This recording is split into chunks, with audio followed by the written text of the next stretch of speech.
everybody, BC here with Give Me Signs, where we go and help you go from design to your customers' hands with your brand. So in this video, we are going to be talking NFTs. What are they and why should I care?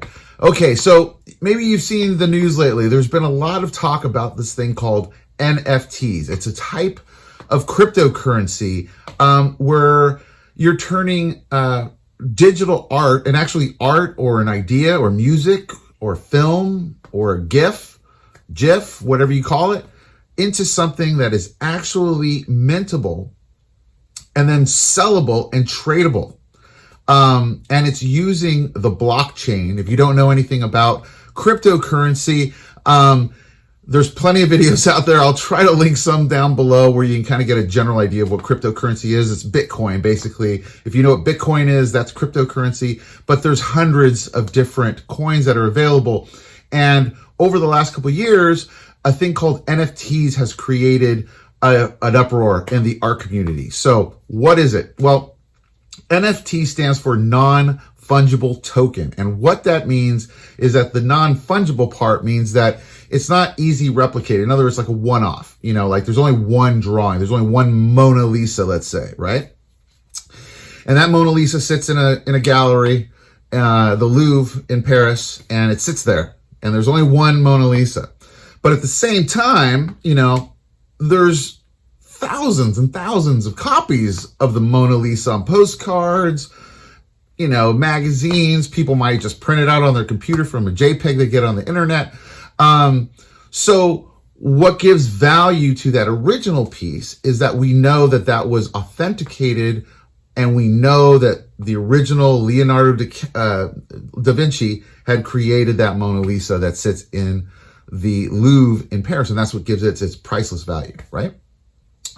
Now, think of it the same way. So an NFT token basically is going to mint digital art. Now, digital art, meaning JPEGs or 3D art or, animations or just even videos or music that you're making, has always had a problem monetizing during this whole digital age. And I used to be in a band for quite some time, and music in general kind of died off as soon as MP3s came into play. And over the years, you've probably seen, stories of people having millions of streams on Spotify and only ending up with maybe a few $1,000s for all that effort. So that's not how it used to be in the music business. It changed over all this time. And so NFTs for let's say music, it gives the ability to authenticate originals and then place value on those originals that can be resold. And then the artist can keep part of that as a royalty fee, basically, for creating it. So I'll go through that more in the videos to come. This is just the first overview video, guys, but I'm just trying to give you kind of a general idea. Anyway, let's go back to the Mona Lisa analogy. So like I said, there's only one original. And so think of an NFT if you are an artist. And the reason I'm kind of talking about NFTs is that a lot of people that watch my channel are artists that are getting into either print on demand or making things themselves and getting their designs out there either on clothing or, whatever else you might be making. But I wanted to tell you about digital this digital crypto art thing going on, because I think it's a hot time to get in. There's a lot of people making a lot of money. There's a lot of hype on it right now, to be quite honest with you guys. It's not going to stay like that forever. If you've been in crypto before, if you know anything about crypto, I've been doing it for a while. It fluctuates all the time. But right now it's a hot ticket, and it's something to look at because you can take your original art pieces. Now, this only works for people that are using original artwork, guys. You can't be buying some stock imagery and uploading it. That's not going to work. You're going to have to actually come up with your own original artwork for this. And you're going to upload these things to basically these marketplaces that hold these NFTs. Think of them kind of like online art galleries for the most part, okay? And each NFT, kind of look at it, there's the Mona Lisa thing where there's just one original, and then you're making a lithograph, if you know what that is. In the art world, there's lithographs which come afterwards, which might be a hand signed lithograph, where there's 100 copies, and they only made 100 copies. So there's one of one to 100 of 100, there's only 100 pieces basically out there to be sold. Very similarly, you can do that with these NFTs. So you can create a piece of artwork and say that there's going to be 100 available, okay? And that value gets put out there. Obviously, the more copies, the less in value each one would be, versus you just create one original, just a one of one, and put that up there. Obviously, that's going to have a little bit more value. But again, this all depends on, your fame, your audience, the people that follow you, etc. So that still all comes into play, okay? As an example, Logan Paul, he's a YouTuber, pretty famous.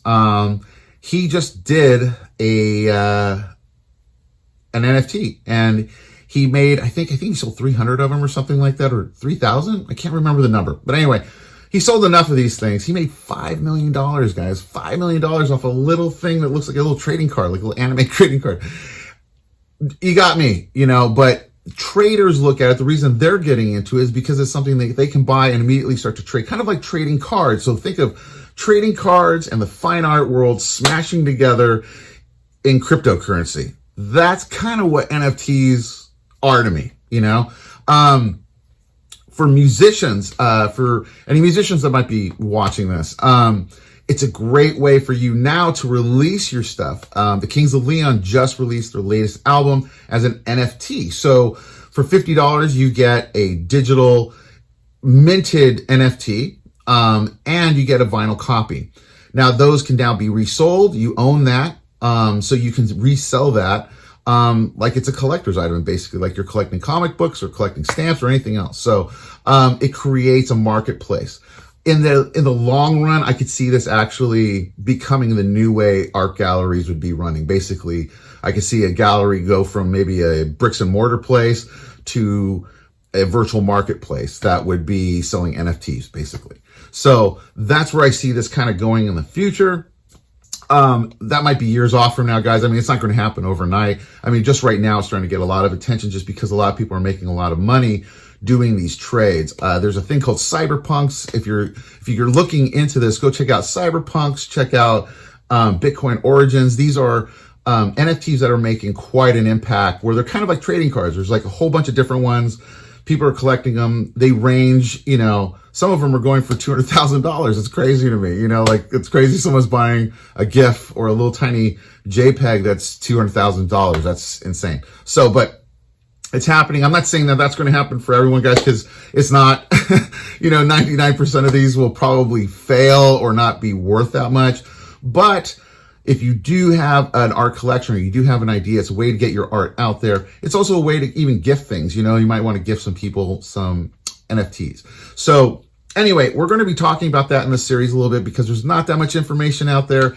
And a lot of it is either geared towards people that are just the traders, that are just trading it, or it's artists like me that are trying to figure this out because it just popped up in our feed and we're like, wait a second, what's going on? I have not heard of this. I want to know more about it. And I've been doing a lot of research and I've been setting up NFTs now, and I figured out how it's pretty easy to do. The warnings of NFTs. Before you start uploading NFTs or your own minted artworks, there's a couple of marketplaces that are great and some that cost a lot of money. All of them are pretty good that I'm going to tell you about. There's OpenSea, there is Rarible. But the one I'm going to tell you to really start off with is Atomic Hub. And the reason is Atomic Hub is low cost. It uses a wax coin, which is basically, I think right now it's at 11 cents, so it's super cheap. And it's able to do the transactions for free when you're going back and forth doing your trades and uploading your NFTs. So that comes in real handy for an artist, because some people that have hopped in this too quickly without doing the research had kind of a rude awakening when they go on sites like OpenSea or Rarible, where they use Ethereum. Now, Ethereum is a type of cryptocurrency that they use to actually pay for the transactions. And you're going to hear this word gas fees a lot if you start to look into this. Gas fees are basically the transaction fee that it costs to actually upload your NFT and get it minted. So that it's basically verify that, yes, this is the original artwork. Whoever buys and sells this is buying an original piece of artwork from this artist. That costs money, basically just to do the transaction. And on Rarible and OpenSea, they use Ethereum. And I believe OpenSea, it's just a one time you have to do that. I haven't fully understood that part of it. Maybe if somebody out there has used OpenSea, they can tell me down below in the comments. But I believe that one you pay your first transactional fee for your collection. And then from there, I think it's free to do any more in that collection. I'm not totally sure 100% on that, but that's what I got from what I've seen so far. On Rarible though, every transaction is actually going to be charged your gas fees using Ethereum. The problem with this is that Ethereum is an expensive coin. It's going for about $1,600. It's been fluctuating from $1,000 to $1,600. So on the high end, some people are uploading artworks and they're getting charged $150 and more, okay? Just to upload one piece of art that you have no idea if it's even going to sell, you know? So I do not recommend doing that, guys. I do not recommend you hopping into the deep end and throwing a ton of cash at this because you might not sell any, you know, and be aware of that, you know. If you do sell some and they sell for $200,000, obviously, who cares about a couple $100 worth of fees? But that most likely wouldn't happen right off the bat. So what I would suggest is checking out Atomic Hub. Atomic Hub uses that Wax coin that I was telling you about. And you set up a Wax wallet, basically where you're going to load it in with some Wax coin. That's going to be connected to this Atomic Hub, which will pay for all those gas fees. And then there's no more transaction fees after that. You just need a little bit in there basically for RAM so that you're able to upload and do your transactions. So that's the one I'm going to concentrate on because it's the cheapest, easiest way for artists to get some NFTs up there and start to put it out there for the world, see if you get some buyers and see people trading it, okay? That's my main warning to everyone. Just watch your fees, okay? Before you hop in deep, do a little bit more research. There's another one that someone told me about, but I gotta check it out first. But Atomic Hub seems to be a good place to start. It's really easy to set up. You're going to have to open up I use Bittrex because it's a US-based marketplace that sells wax coins. To buy a little bit of wax coin, I just basically bought $20 worth of wax coins so that I can load into my Wax wallet, which connects to the Atomic Hub. I know that's confusing. Do I have to draw that all out? I have to make a chart, I think. But anyway, that's what's going to happen. You're basically going to load up some Wax coin. You're going to connect it to your Atomic Hub thing, and that's going to allow you to start to create your NFTs. And from there, you want to build a collection. I would say build them think of it more of like trading cards. So maybe you have a set of 3, or set of 10, or a set of 100. It's up to you. But I think 3 is a good one, you know, to start off with, or even 5. And put them up there. We're going to show you how to do it. And hopefully, you know, you'll be able to get it out there and see if you get lucky with some of this NFT business that's going on out there. So anyway, stay tuned for the next video, guys. I know this is kind of a little bit different than what I've been doing lately with the t-shirt thing, but it's such an important thing, I think, for any artist to kind of know about, because if you are creating original artwork, this might be a new way for you to make money with it as well, because you're also going to be able to hold your rights. You know, you don't have to sell off your rights. You're just selling off ownership, almost kind of like if they were a stock agency. You know, you're selling off, you know, the ability for them to resell it, basically. So we're going to get more into this, guys. Hopefully this is a little bit helpful. If you have any comments, leave them down below. Please hit the like and subscribe. You can join us over on Heat Press Creators. I don't know how much I'm going to talk about NFTs there. I might create a different group that's just for maybe the art community more, that's getting into this kind of stuff.